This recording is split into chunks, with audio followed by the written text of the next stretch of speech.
Oi gente, bem-vindo de volta ao canal. Hoje eu vou mostrar para vocês como fazer uma camisa branca cropped.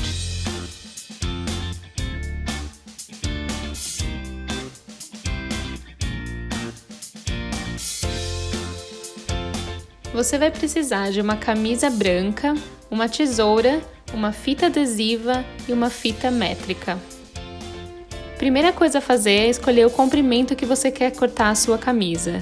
E depois use a fita adesiva para marcar onde você escolheu. Eu escolhi mais ou menos aqui, um pouquinho acima da cintura.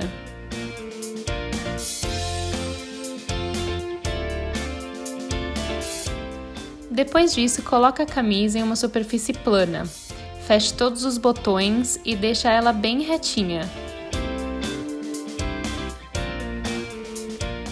Pegue um pedaço da fita adesiva e cole por cima da marca que você escolheu.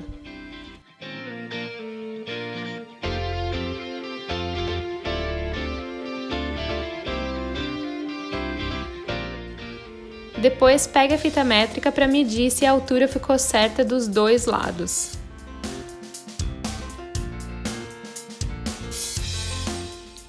E se a altura estiver diferente, você pode ajustar a fita adesiva até que os dois lados fiquem iguais.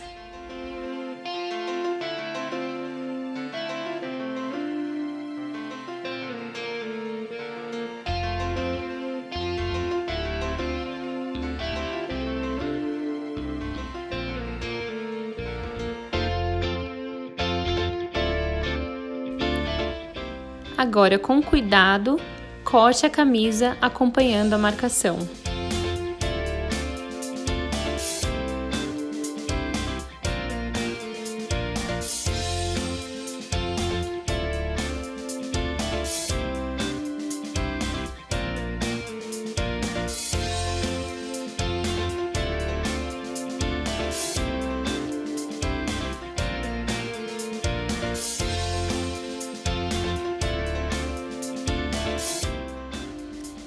Para dar aquele toque final, desfie um pouquinho o tecido.